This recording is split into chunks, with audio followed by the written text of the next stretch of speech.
Bismillahirrahmanirrahim. Alhamdulillahirabbil alamin. Wa bihi nasta'inu ala umuri dunya waddin. Wassalatu wassalamu ala asyrafil anbiya'i wal mursalin sayyidina wa maulana Muhammad wa ala alihi wa sahbihi wa man tabi'ahum bi ihsanin ila yaumiddin. Rabbi shrah li sadri wa yassir li amri wahlul 'uqdatam min lisani yafqahu qawli. Allahumma barik lana fi Rajab wa Sya'ban wa ballighna Ramadan wa waffiqna fihi lil qiyam was siyam wa tilawatil Qur'an. Amma ba'du. Bapak-bapak, ibu-ibu, jamaah salat maghrib yang dimulakan oleh Allah, marilah senantiasa kita panjatkan puja puji syukur kita kepada Allah Subhanahu wa taala atas limpahan kenikmatan yang telah Allah berikan. Nikmat kesehatan, nikmat kesempatan, utamanya adalah nikmat iman dan Islam, yang mana ini yang akan menjadi bekal yang akan kita bawa dalam kehidupan setelah kehidupan di dunia. Wa tazawwadu fa inna khairaz zadi taqwa. Bawalah bekal, berbekallah sebanyak mungkin, karena sebaik-baiknya bekal hakikatnya adalah ketakwaan kepada Allah. Salawat serta salam senantiasa kita haturkan kehadiran Nabi besar Muhammad sallallahu alaihi wasallam, Nabi yang paling Allah cintai, Nabi yang menjadi suri tauladan bagi umat manusia. Ucapannya menjadi sunnah, tindakannya menjadi sunnah, ketetapannya menjadi sunnah.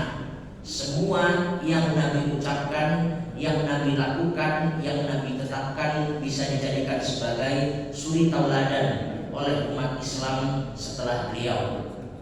Semoga kelak kita termasuk umatnya yang mendapatkan syafaat dari Nabi besar Muhammad sallallahu alaihi wasallam. Allahumma amin. Allah memberikan kemuliaan kepada orang-orang tertentu. Innallaha astafa Adam wa Nuha. Allah memilih Nabi Adam sebagai nabi, sebagaimana pula Allah memilih Nabi Nuh sebagai nabi. Begitu pula Allah memilih di antara tempat di muka bumi ini ada tempat-tempat yang mulia, sehingga ketika dalam pembahasan surat Al-Isra disebutkan ilal masjidil aqsa alladzi barakna haulah, ke Masjidil Aqsa yang di sekitarnya Allah berikan keberkahan. Kalau sekitar Masjidil Aqsa saja diberikan keberkahan, apalagi yang di dalamnya. Begitu pula ketika menjelaskan tentang Makkah, inna awwala baitin wudi'a lin-nasi lalladzi bi Bakkata mubarakan wa hudan lil alamin. Mubarak dikatakan sebagai tempat yang memberikan keberkahan. Manusia ada yang Allah berikan keistimewaan tertentu. Kemudian digambarkan di dalam surat Al-Fatihah dengan siratal ladzina an'amta 'alaihim. Tempat juga ada yang Allah berikan keutamaan tertentu, sehingga sholat kalau di Masjidil Haram dilipat gandakan menjadi 100 kali lipat, 100.000 kali lipat. Kalau di Masjid Nabawi dilipatkan 50.000 kali lipat. Kalau di Masjid Al-Aqsa dilipatkan menjadi 5.000 kali lipat. Sehingga ada keistimewaan-keistimewaan tertentu dari manusia, dari tempat. Juga sebagaimana Allah memberikan keistimewaan kepada waktu. Waktu ada yang istimewanya Allah berikan dalam 1 tahun, yaitu minha arba'atun hurum. Ada 4 bulan, kemudian dinamakan dengan Ashhurun Hurum, bulan-bulan mulia, yaitu bulan Rajab, kemudian bulan Dzulqa'dah, bulan Dzulhijjah, dan bulan Muharram. Di ayat itu Allah tegaskan fala tadlimu fihinna anfusakum. Jangan menzalimi diri sendiri, khususnya di dalam bulan-bulan mulia. Berbuat zalim ada dua sisi. Sisi pertama adalah kita merusak kemuliaan bulan tersebut dengan berbuat maksiat. Itu merusak yang sifatnya fatal. Yang kedua, berbuat zalim pun bisa dalam bentuk waktu di mana orang-orang dapat untung, kita nggak dapat apa-apa.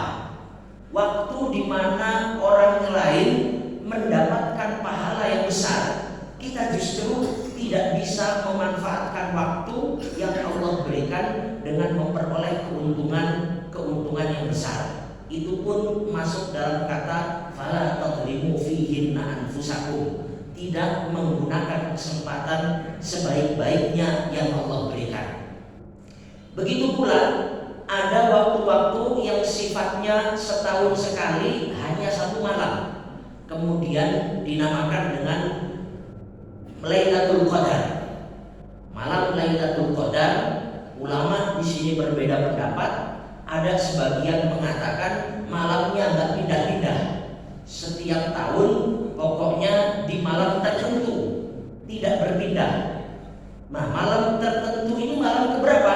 Sebagian ada yang mengatakannya malam 27. Maka kalau di Timur Tengah secara umum, malam 27 Ramadan itu dijadikan sebagai malam untuk khatam Quran, karena tarawehnya 1 juz 1 malam.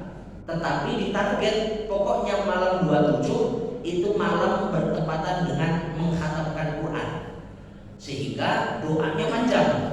Witirnya biasanya nanti pas doa witir itu bisa sampai 1,5 jam. 1 rakaat itu setengah jam berdiri, lama di doanya.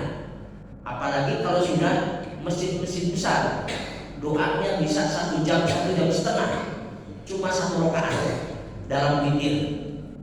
Sebagian lain ada yang mengatakan malamnya adalah malam 17, karena di malam 17 ini fiha yufraqu kullu amrin hakim, atau menjadi malam terjadinya perang Badar, sehingga perang Badar itu menjadi perang penentu antara yang benar dan yang salah. Maka malam 17 itu adalah malam Lailatul Qadar. Tetapi mayoritas kemudian mengatakan bahwasanya malam Lailatul Qadar itu berpindah-pindah, sehingga Nabi pun taharrauha, memerintahkan untuk kita mencari, khususnya di malam-malam ganjil di 10 hari terakhir. Begitu pula ada sifat kemuliaan yang Allah berikan, sifatnya seminggu sekali, yaitu hari Jumat. Maka hari Jumat dikatakan sebagai Sayyidul Ayyam, sebagai pemimpin dari hari-hari yang lain. Maka selain itu ada juga Allah berikan kemuliaan pada setiap hari, yaitu di waktu malam hari, atau lebih tepatnya adalah pada sepertiga malam. Makanya di dalam surat Al-Isra pun disebutkan, ditegaskan bahwasanya subhanalladzi asra bi'abdihi lailan, secara khusus disebutkan malam karena surat Al-Isra yang satu ayat itu menyebutkan semua hal-hal yang mulia, waktu yang paling mulia, atau diawali dengan zikir yang paling mulia, kejadian yang paling dahsyat, hamba yang paling mulia di abdihi adalah Nabi Muhammad dan juga para saudara-saudaranya para nabi.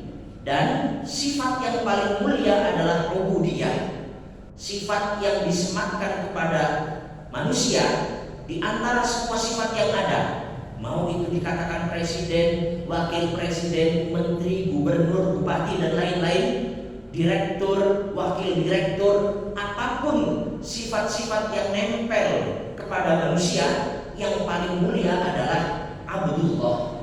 Ketika kita menisbatkan diri kepada Allah sebagai hamba Allah, karena dengan itu kita menjadi tahu diri. Tugas sebagai manusia adalah taat akan apa yang Allah waktu, maka disebutkan secara khusus lailan, di malam hari. Maka kalau kita lihat di Quran, waktu-waktu yang mulia itu justru malam hari. Ada kemudian malam Lailatul Qadar. Quran pertama kali diturunkan juga di malam hari. Inna anzalnahu fi lailatin mubarakah, dalam malam hari.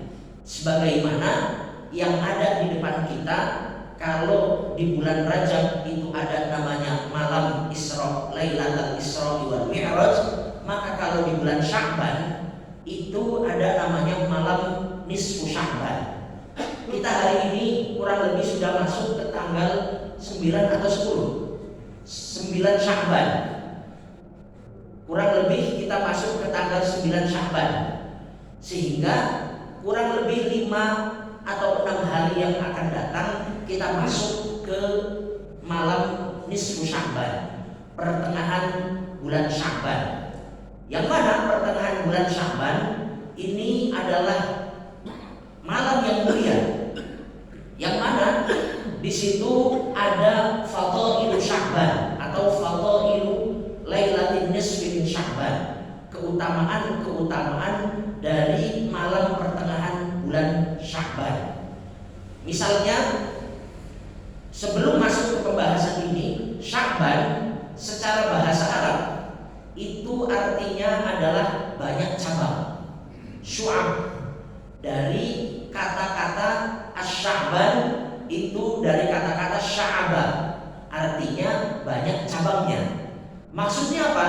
Menunjukkan bahwasanya di bulan Sya'ban itu banyak cabang-cabang kebaikan yang bisa dilakukan oleh seseorang.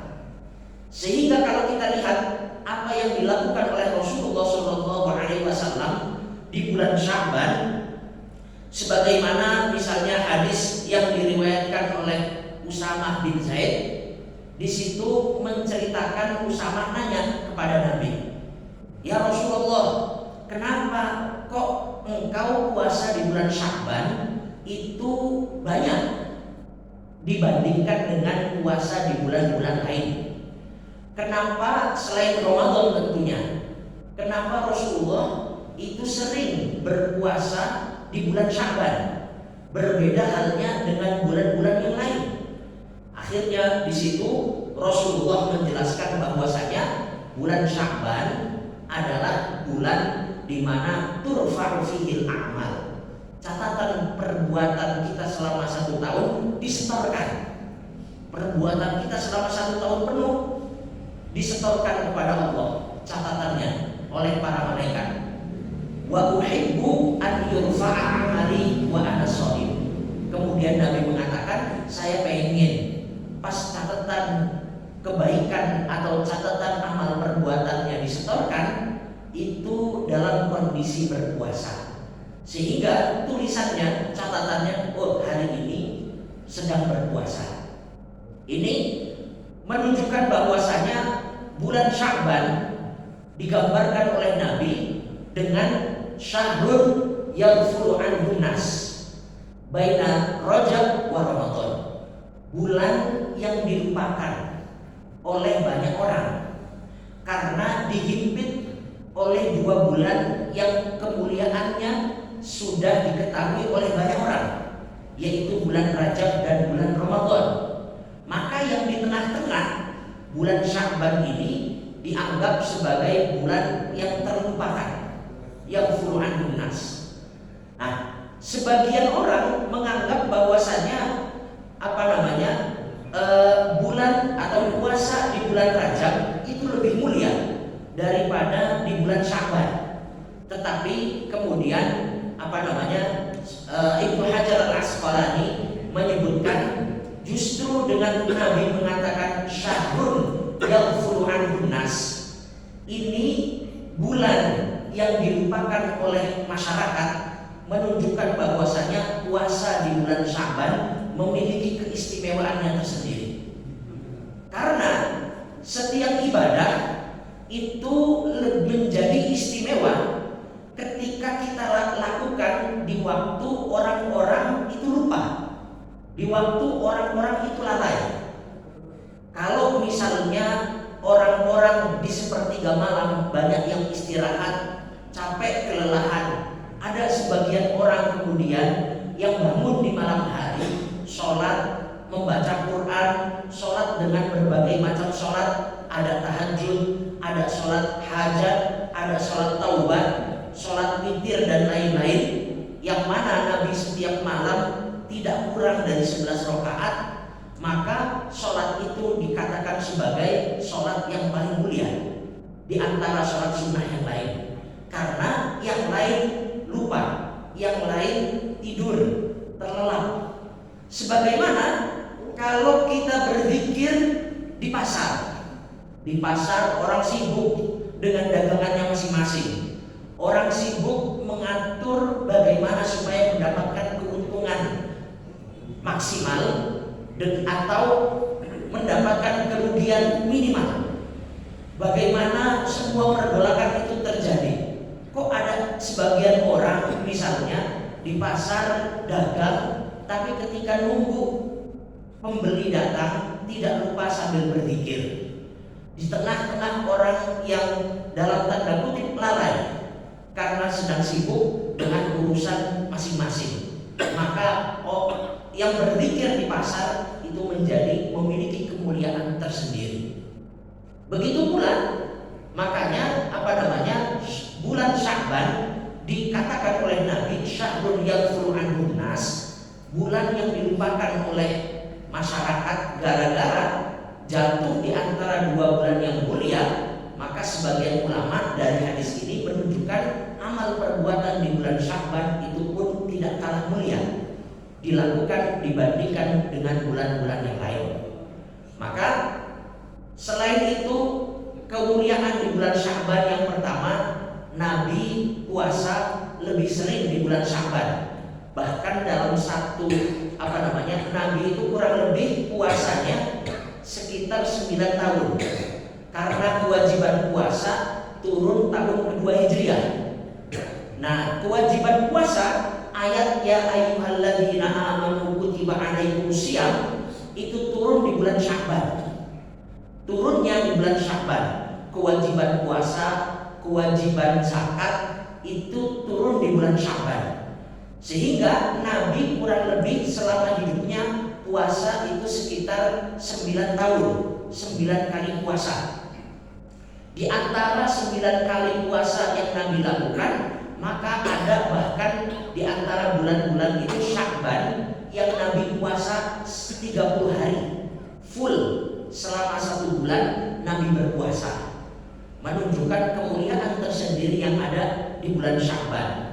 Selain pertama Nabi memilih banyak berpuasa di bulan Sya'ban, yang kedua bulan Sya'ban ini juga mepet dengan Ramadan, sehingga bulan Sya'ban menjadi persiapan terakhir untuk kita masuk di bulan Ramadan.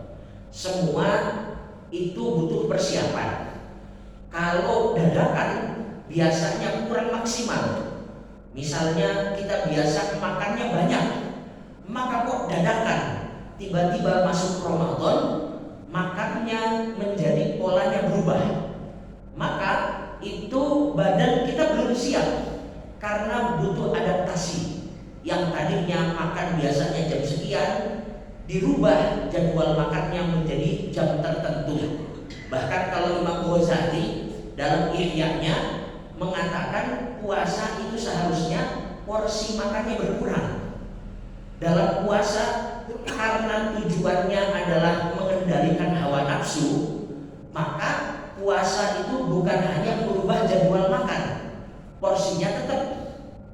Karena tujuan dari puasa salah satunya adalah la'allakum tattaqun, yang nanti menjadi hasil menjadi pribadi yang bertakwa. Salah satunya adalah wanahan nafsa 'anil hawa, orang-orang yang mampu mengendalikan hawa nafsunya, mampu menundukkan hawa nafsunya sehingga hanya disalurkan di tempat-tempat yang dibolehkan oleh agama. Makan sesuatu yang dibolehkan oleh agama di waktu yang dibolehkan oleh agama.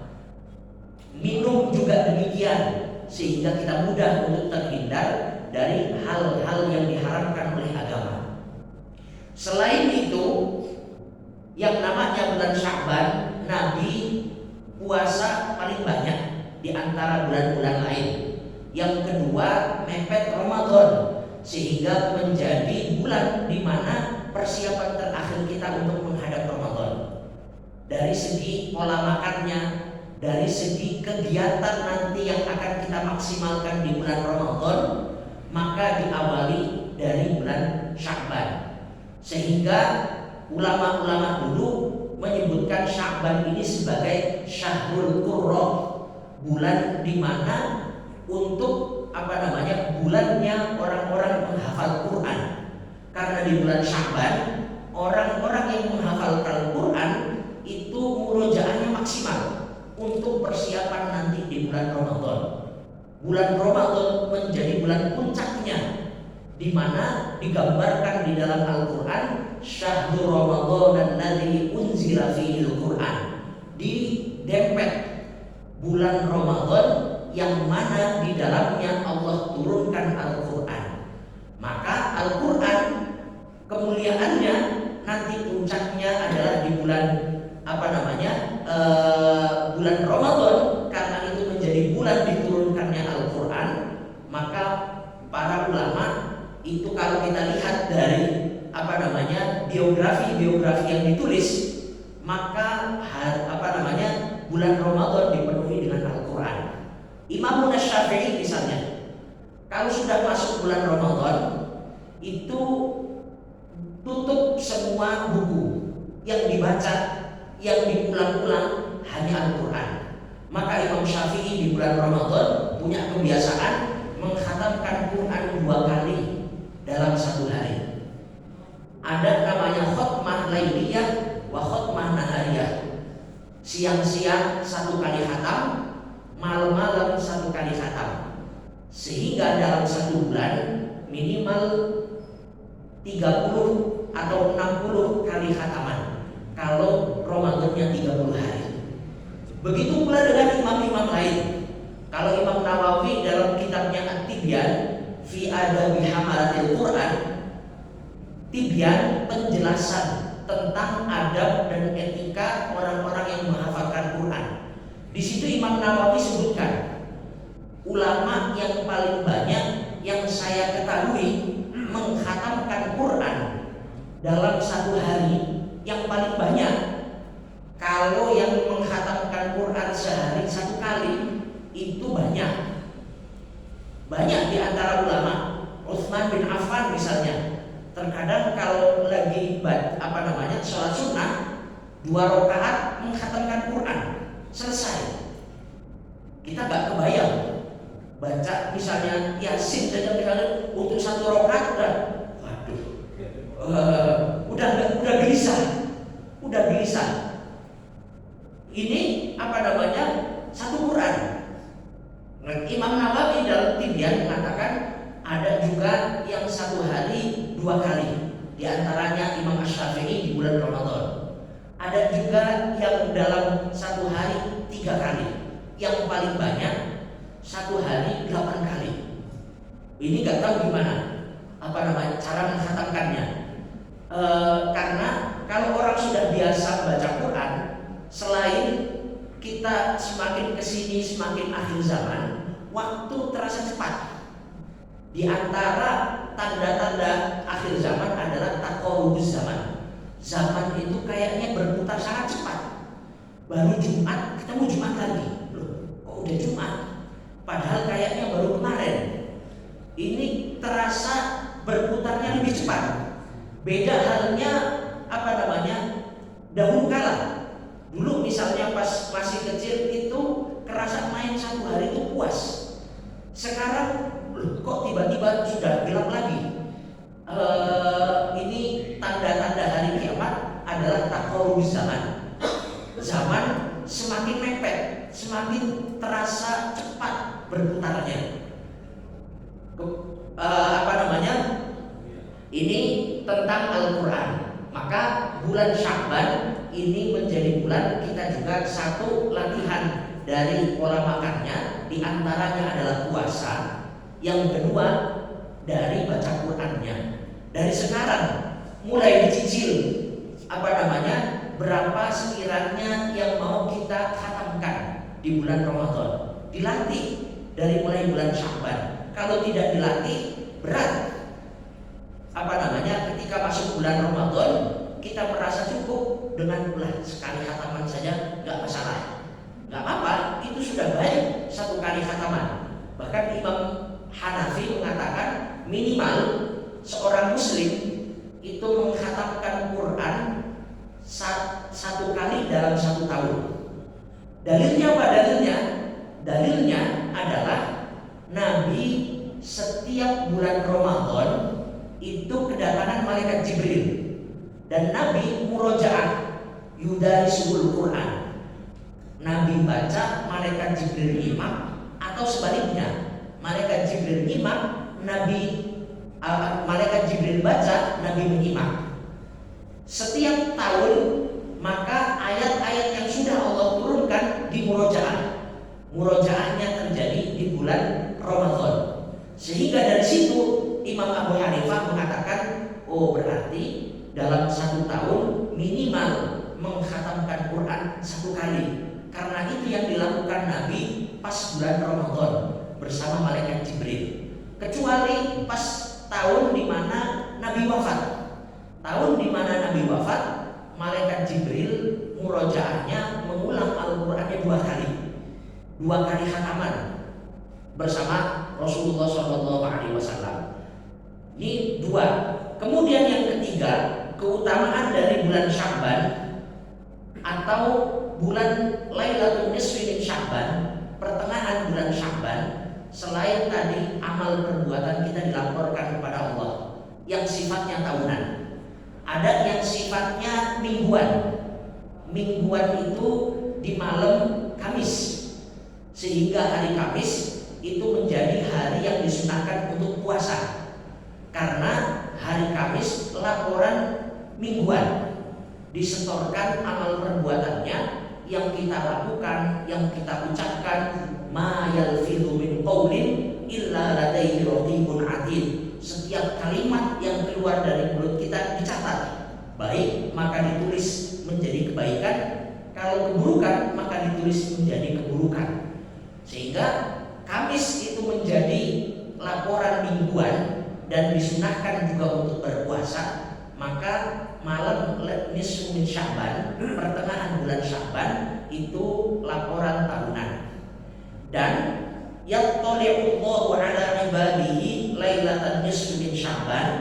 Di hadisnya Mu'adz bin Jabal, Allah melihat hambanya pada bulan atau pada pertengahan malam nisfu Sya'ban, fayaghfiru li jami'i khalqihi. Dan ini keistimewaan yang mulia di bulan atau di pertengahan bulan Sya'ban.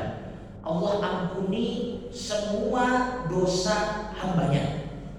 Fayaghfiru li jami'i khalqihi, kecuali dua, illa li musyrikin aw musyahid. Allah ampuni dosa-dosa banyak orang, banyak hambanya di malam nisfu Sya'ban, kecuali bagi dua orang. Siapa? Li musyrik, orang yang menyekutukan Allah, maka tidak mendapatkan kemuliaan ini.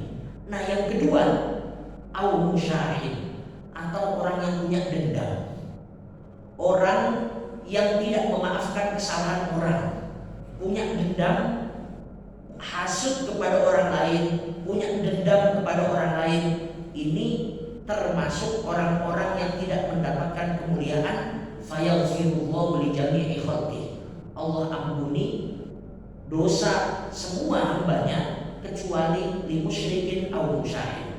Maka sebelum masuk ke nisfu Sya'ban, ini menjadi persiapan penting bagi kita semua.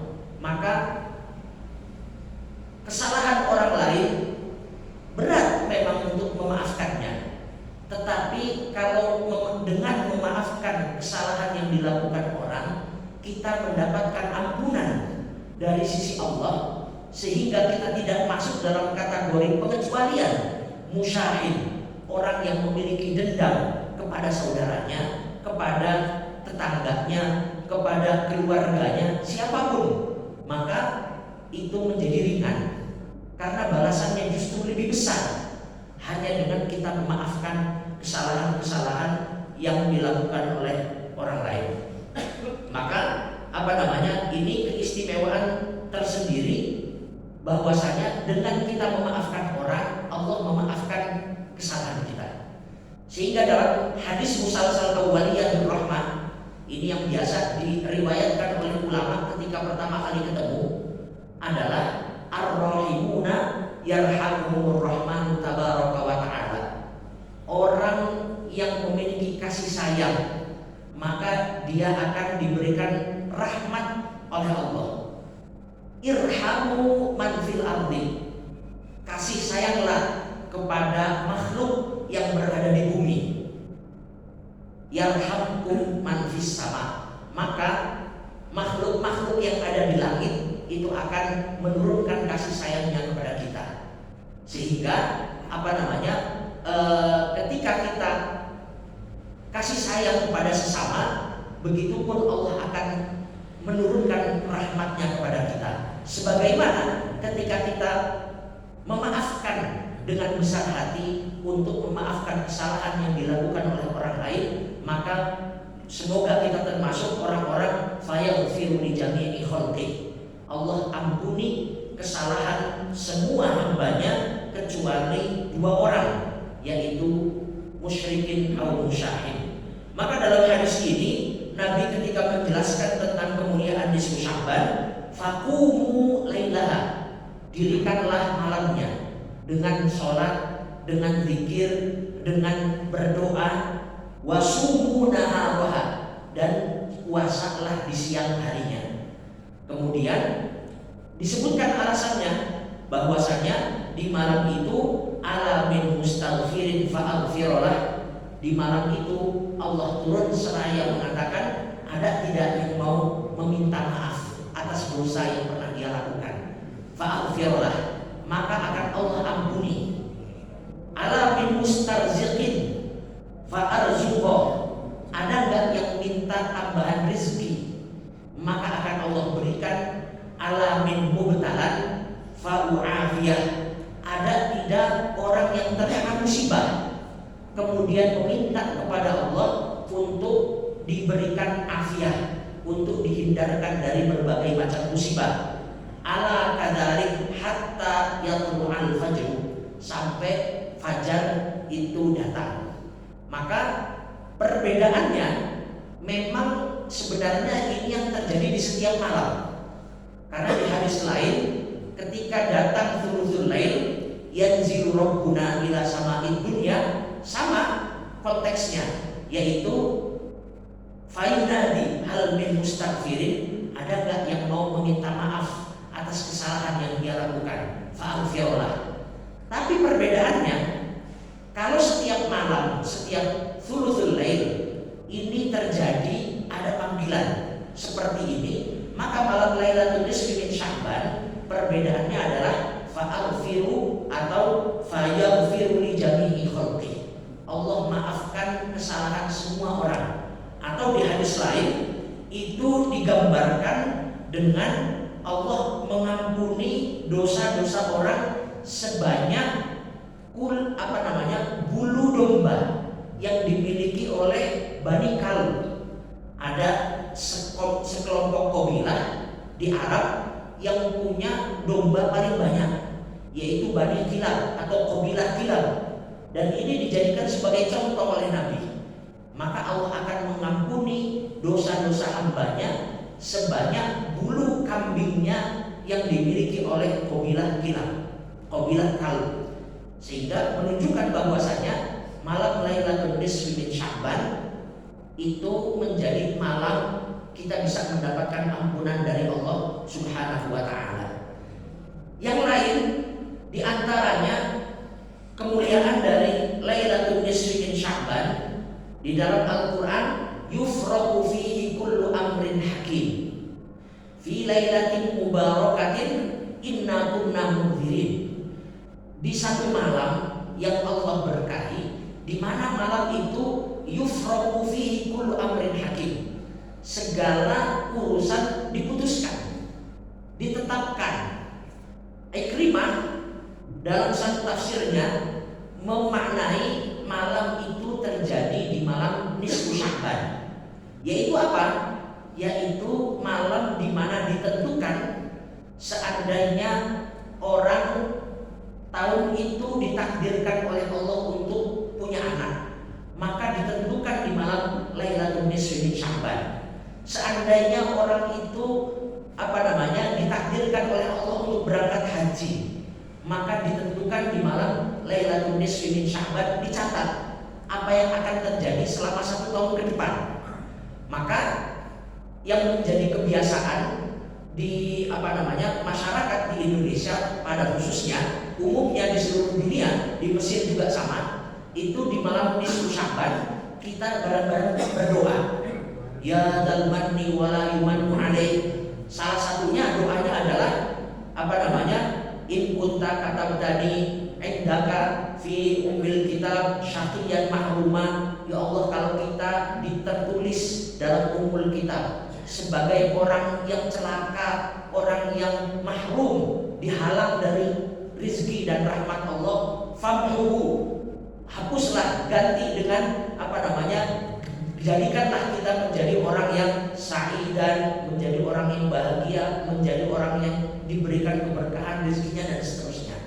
Karena dari ayat yufraqu fiha kullu amrin hakim, di malam tersebut itu 1 tahun yang akan datang atau 1 tahun ke depan, itu semua takdir yang akan kita jalani ditetapkan. Di antaranya pun seandainya ada seseorang kemudian ajalnya tiba di tahun itu, maka ditulisnya dari Lauhil Mahfuz fi ummil kitab itu di bulan atau di malam nisfu min Sya'ban, sehingga menjadi malam di mana sangat dianjurkan untuk memperbanyak ibadah, memperbanyak doa. Selain sebagai persiapan untuk Ramadan, juga malam tersebut memiliki kemuliaan-kemuliaannya tersendiri. Sebagaimana tadi disebutkan di dalam hadis, qumu lailaha wa sumu naharaha, berdirikanlah malam harinya dengan sholat, dengan ibadah. Begitu pula siang harinya itu diisi dengan berpuasa. Begitu pula di malam atau di bulan Sya'ban, salah satu kemuliaan yang Allah turunkan di bulan Sya'ban, di antara ibadah-ibadah yang mulia ini, ada satu ayat yang memerintahkan umat manusia untuk melaksanakan ibadah. Ibadah ini yang pasti diterima, dilakukan siapa saja, dalam kondisi apa saja, itu ibadahnya pasti diterima. Yaitu adalah perintah untuk bersolawat kepada Rasulullah SAW. Ayat yang ada di dalam surat Al-Ahzab, innallaha wa malaikatahu yusholluna 'alan nabi ya ayyuhalladzina amanu shollu 'alaihi wa sallimu taslima. Ayat ini turun di bulan Sya'ban, sehingga Syekh Muhammad Alawi Al-Maliki dalam kitabnya Madza fi Sya'ban, apa yang ada di bulan Sya'ban, di antaranya mengatakan bulan Sya'ban selain bulan mempersiapkan untuk Ramadan dengan berpuasa, dengan mulai membaca kembali Al-Quran, diniatkan kembali untuk menata niat untuk membaca Al-Quran dengan lebih. Di antaranya adalah bulan untuk bersalawat kepada Rasulullah SAW. Satu-satunya perintah di dalam Al-Quran yang sebelum adanya perintah Allah tegaskan di awal, innallaha wa malaikatahu yusholluna 'alan nabi. Allah dan para malaikatnya senantiasa bersolawat kepada Nabi. Meski yang dimaksud ketika Allah bersolawat itu beda dengan malaikat dan kita bersolawat. Allah bersolawat artinya Allah